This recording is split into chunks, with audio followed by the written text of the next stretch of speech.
मत्ती 11 अध्याय उसका 23 वचन से लेके 25 वचन तक हम पढ़ेंगे और हम देखेंगे हम लोग प्रभु भोज क्यों लेते हैं। हम इस बात को आज बड़ी गहराई के साथ सीखेंगे कि हम लोग प्रभु भोज क्यों लेते हैं।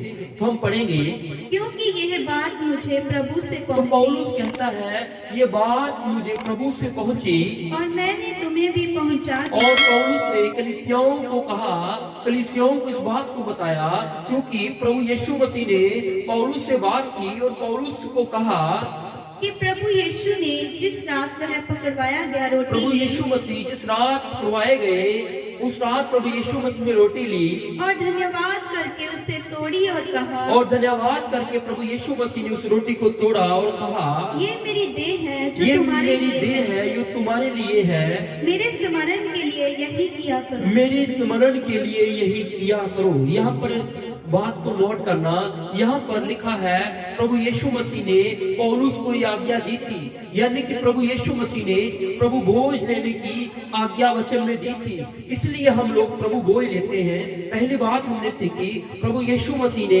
प्रभु भोज लेने की आज्ञा दी। जब हम प्रभु भोज लेते हैं तो हम प्रभु यीशु मसीह की इस आज्ञा को पूरा करते हैं। बहुत से लोग हैं वो प्रभु भोज के बारे में नहीं जानते कि हम लोग प्रभु भोज क्यों लेते हैं। सबसे पहली बात, प्रभु भोज हम इसलिए लेते हैं क्योंकि प्रभु यीशु मसीह ने हमें आज्ञा दी है। तो हम आगे बढ़ेंगे।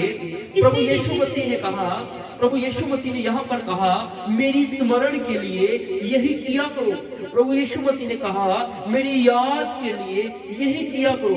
तो हम देखते हैं बहुत से लोग प्रभु यीशु मसीह को कब याद करते हैं, वो 1 महीने बाद याद करते हैं जब प्रभु भोज लेने का समय आता है। बहुत से लोग हैं जो प्रभु को कब याद करते हैं, जब समस्या आती है जीवन में, पैसे की कमी आती है, फाइनेंशियली समस्या जीवन में आती है, तब वो लोग प्रभु को याद करते हैं। बहुत से लोग हैं जो बीमारी आती है तब प्रभु यीशु मसीह को याद करते हैं। प्रभु यीशु मसीह ने कहा तुम मेरी याद के लिए यही किया करो। हमें प्रभु यीशु मसीह को याद रखना है, हमें प्रभु यीशु मसीह को कुर्बानी को, प्रभु यीशु मसीह की सलीबी मौत को हमें याद रखना है कि प्रभु ने हमारे पापों के लिए, हमारे अपराधों के लिए अपना पवित्र लहू बहाया। जब हम बाजार में जाते हैं, जब हम मार्केट में जाते हैं तो हम प्रभु को भूल जाते हैं। जब हम विवाह शादियों में जाते हैं हम प्रभु को भूल जाते हैं। हम प्रभु को कब याद करते हैं, जब समस्या आती है, जब बीमारी आती है, जब हम 1 महीने बाद प्रभु भोज लेते हैं तो हम सलीबी मौत को हम याद करते हैं। प्रभु ने कहा था, प्रभु ने ये आज्ञा दी थी मुझे याद रखने के लिए करना, मेरी स्मरण के लिए, सलीबी मौत की स्मरण के लिए प्रभु भोज करना। हम इसलिए प्रभु भोज करते हैं। हम प्रभु यीशु मसीह की क्रूसिफिकेशन को, प्रभु यीशु मसीह ने जो हमारे लिए बलिदान दिया, जो उत्तम बलिदान प्रभु यीशु मसीह ने दिया, हम उसे याद रख सके। हम हर समय प्रभु यीशु मसीह की कुर्बानी को याद रख सके। हम प्रभु यीशु की कुर्बानी को कब याद करते हैं? बहुत से लोग हैं जब प्रभु भोज लेते हैं वो आंसू बहाते हैं। बहुत से लोग हैं प्रभु भोज जिस दिन होता है उस दिन वो सफेद वस्त्र पहनकर चर्च में जाते हैं। और बहुत सी बहनें हैं जो आंसू बहाती हैं जिस दिन वो प्रभु भोज लेते हैं, आंसू बहाते हैं और सलीबी मौत को याद करते हैं। जब वो चर्च से बाहर चले जाते हैं प्रभु भोज लेके तो वो प्रभु यीशु मसीह की कुर्बानी को भूल जाते हैं। बहुत से ऐसे लोग हैं जब मार्केट जाते हैं, अगर किसी की बाइक किसी में लग जाती है तो उसे गले से पकड़ लेता है। ऐसे वो लोग प्रभु की सलीबी मौत को भूल जाते हैं। प्रभु ने कहा था तुम ये भोज लेना, तुम इसमें शामिल होना और मुझे याद रखना। इसलिए प्रभु भोज लेने की आज्ञा दी थी। तो पहली बात हमने सीखा प्रभु यीशु मसीह ने हमें आज्ञा दी है कि हमें क्या करना है, प्रभु भोज में शामिल होना है। हम दूसरी बात सीखेंगे हम लोग प्रभु भोज क्यों लेते हैं। हम पढ़ेंगे यूहन्ना रचित सुसमाचार और उसका 6 अध्याय उसका 51, 52 और 53 वर्ष जो है हम पढ़ेंगे। बड़े ध्यान से सुनिएगा। हम लोग प्रभु भोज क्यों लेते हैं, हमें प्रभु ने ये आज्ञा दी थी और हम पढ़ेंगे जीवन की रोटी जो स्वर्ग से उतरी मैं हूँ। तो प्रभु यीशु मसीह ने कहा इस वचन में जीवन की रोटी जो स्वर्ग से उतरी है वो मैं हूँ, ताकि मनुष्य उसमें से खाए और ताकि मनुष्य उसमें से खाए और ना मरे। जीवन की रोटी जो स्वर्ग से उतरी मैं हूँ। प्रभु यीशु मसीह ने कहा जीवन की रोटी जो स्वर्ग से उतरी है वो मैं हूँ। यदि कोई इस रोटी में से खाए तो सर्वदा जीवित लिखा रहेगा। है जो इस रोटी में से खाए वो सर्वदा जीवित रहेगा। दूसरी बात यहाँ पर हम सीखते हैं, जो व्यक्ति प्रभु भोज लेता है वो मरेगा नहीं, वो अनंत जीवन तक जीवित रहेगा। प्रभु यीशु मसीह, हम प्रभु भोज जब लेते हैं तो हम अनंत जीवन हमारे अंदर आता है, हम अनंत जीवन में एंटर कर जाते हैं जब हम प्रभु भोज लेते हैं। हमने पहली बात सीखी प्रभु यीशु मसीह की आज्ञा है, हमने दूसरी बात सीखी हम अनंत जीवन पाते हैं। तो हम आगे पढ़ेंगे, और जो रोटी मैं जगत के जीवन के लिए दूंगा, तो प्रभु यीशु मसीह ने कहा जो रोटी मैं जगत के जीवन के लिए दूंगा वह मेरा मांस है। इस पर यहूदी ये कहकर आपस में झगड़ने लगे, आगे पढ़ेंगे, यह मनुष्य कैसे हमें अपना मांस खाने को दे सकता है। आगे पढ़ेंगे। यीशु ने उनसे कहा, यीशु ने कहा, मैं तुमसे सच सच कहता प्रभु हूँ यीशु ने कहा मैं तुमसे सच सच कहता हूँ कि जब तक तुम मनुष्य के पुत्र का मांस ना खाओ जब तक तुम मनुष्य के पुत्र का मांस न खाओ, और उसका लहू ना पियो, उसका लहू न पियो, तुम्हें जीवन नहीं। तुम में जीवन नहीं है। जो कोई व्यक्ति प्रभु भोज नहीं लेगा वो अनंत जीवन में नहीं जा सकता है,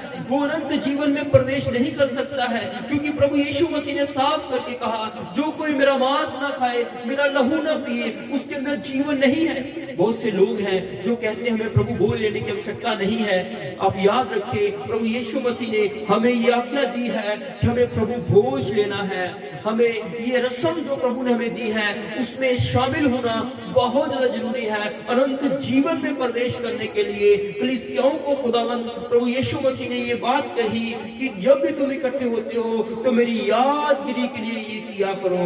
हम सलीबी मौत को याद करते हैं, हम प्रभु यीशु की आज्ञा को पूरा करते हैं, और जब हम प्रभु यीशु की आज्ञा को पूरा करते हैं तो हम अनंत जीवन पाते हैं। प्रभु भोज के द्वारा हमें अनंत जीवन मिलता है। प्रभु यीशु मसीह ने कहा जो कोई मेरा मांस खाएगा, मेरा लहू पिएगा, उसके अंदर अनंत जीवन होगा। तो तीसरी बात हम सीखेंगे, दो बातें हमने सीखी। पहली बात प्रभु यीशु मसीह की आज्ञा है, और दूसरी बात हमने सीखी हम प्रभु भोज लेते हैं तो हमें अनंत जीवन मिलता है। हम तीसरी बात सीखेंगे प्रभु भोज लेने से क्या होता है और क्या हमें मिलता है। हम पढ़ेंगे, क्योंकि मेरा मांस वास्तव में खाने की तो वस्तु प्रभु यीशु मसीह ने कहा मेरा मांस वास्तव में खाने की वस्तु है, और मेरा लहू वास्तव में पीने की वस्तु और प्रभु है। यीशु मसीह ने कहा मेरा लहू वास्तव में पीने की वस्तु है। और जो मेरा मांस खाता और मेरा लहू पीता है, लिखा है जो मेरा मांस खाता है, मेरा लहू पीता है, वह मुझ में स्थिर बना रहता है, और वह मुझ में स्थिर बना रहता है। हमने आगे पहले हमने सीखा जो कोई प्रभु भोज लेता है वो प्रभु यीशु की आज्ञा को पूरा करता है। हम लोग क्यों प्रभु भोज लेते हैं? क्योंकि हम लोग प्रभु यीशु मसीह की आज्ञा को पूरा करते हैं। दूसरी बात, हम प्रभु भोज इसलिए लेते हैं ताकि हम अनंत जीवन में जाएं। हम लोग अनंत जीवन में प्रवेश करते हैं। हमें अनंत जीवन देने के लिए, अनंत जीवन में बने रहने के लिए हमें प्रभु भोज लेना है। तो तीसरी बात हमने सीखी, जो कोई प्रभु भोज लेता है वो प्रभु में बना रहता है, वो प्रभु यीशु मसीह में बना रहता है, वो परमेश्वर में बना रहता है।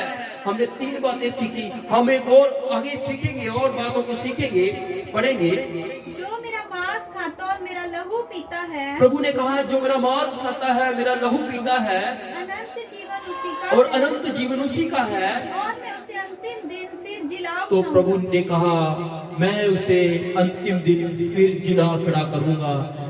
कहने का अर्थ ये है जो कोई व्यक्ति प्रभु भोज लेता है उसकी कब्र खुल जाएगी, वो कब्र में से बाहर निकल आएगा।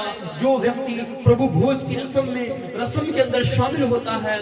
हमने पहली बात सीखी हम प्रभु भोज क्यों लेते हैं। पहले नंबर पर ये प्रभु यीशु मसीह की आज्ञा है। दूसरे नंबर पर हमने सीखा कि प्रभु भोज हमें अनंत जीवन देता है। तीसरे नंबर पर हमने सीखा जब हम प्रभु भोज लेते हैं हम प्रभु यीशु मसीह में बने रहते हैं, हम उन्नति पाते हैं। चौथे नंबर पर हमने सीखा जब हम प्रभु भोज लेते हैं तो हम कब्रों में से बाहर निकल आएंगे, हमारी कब्रें खुल जाएंगी। जब प्रभु यीशु मसीह बादलों पर आएगा तो हम कब्रों में नहीं रहेंगे, हम कब्रों में से बाहर निकल जाएंगे। हालेलुया, कितनी बड़ी बात प्रभु ने की। और हम पांचवी बात सीखेंगे पहला कुरिन्थियों, हम पढ़ेंगे पहला कुरिन्थियों 11 अध्याय उसका 24 वचन हम पढ़ेंगे। 23, 24 और 25 वचन हम फिर से पढ़ेंगे। 24 वचन को हम पढ़ेंगे, बड़े ध्यान से सुनिएगा। प्रभु ने हमें प्रभु भोज हम लोग क्यों लेते हैं, हम पढ़ेंगे। और तोड़ी और कहा, प्रभु ने धन्यवाद करके तोड़ी, वो रोटी ली और तोड़ी, धन्यवाद करके और कहा, यह मेरी देह है जो तुम्हारे लिए है। प्रभु यीशु मसीह ने कहा, ये मेरी देह है जो तुम्हारे लिए है। मेरे स्मरण के लिए यही किया तो करो। प्रभु ने कहा, मेरे स्मरण के लिए यही किया करो। इसी रीति से उसने ब्यारी के पीछे कटोरा भी लिया और इसी कहा, रीति से प्रभु ने उसके बाद कटोरा भी लिया और कहा, यह कटोरा मेरे लहू में नई वाचा है। और प्रभु ने कहा, ये कटोरा मेरे लहू में नई वाचा है। जब कभी पियो तो मेरे स्मरण के लिए यही तो किया प्रभु ने कहा है, जब तुम कभी पियो तो मेरे स्मरण के लिए यही किया करो। क्योंकि जब कभी तुम ये रोटी खाते और वचन कहता है, जब हम ये रोटी खाते हैं, और इस कटोरे में से पीते हो, हम इस कटोरे में से पीते हैं, तो प्रभु की मृत्यु को जब तक वह ना आए प्रचार हम करते प्रभु की मृत्यु को प्रचार करते। हम प्रभु भोज क्यों लेते हैं? हम प्रभु की मृत्यु को प्रचार करते हैं। हम प्रभु भोज जब लेते हैं तो हम प्रभु यीशु मसीह के क्रूसिफिकेशन का प्रचार करते हैं। हमने कितनी बातों को सीखा। पहली बात, हम प्रभु भोज क्यों लेते हैं? पहली बात, प्रभु यीशु मसीह की आज्ञा को हम पूरा करते हैं। दूसरी बात, प्रभु भोज हम क्यों लेते हैं? हमें अनंत जीवन मिलता है। तीसरी बात, हम प्रभु भोज क्यों लेते हैं? हम प्रभु यीशु मसीह में बने रहते हैं। चौथी बात, हम प्रभु भोज क्यों लेते हैं? ताकि हम कब्रों में से बाहर निकल आए। ये जब हम प्रभु भोज लेंगे, जब प्रभु यीशु मसीह आएंगे तो कब्रें खुल जाएंगी। वचन कहता है, कलीसिया के लोग जो हैं वो कब्रों में से बाहर निकल आएंगे। तो पांचवी बात, हम प्रभु भोज क्यों लेते हैं? हम प्रभु यीशु मसीह की मृत्यु का प्रचार करते हैं कि वो हमारे अपराधों के लिए मारा गया, गाड़ा गया और तीसरे दिन मुर्दों में से जी उठा।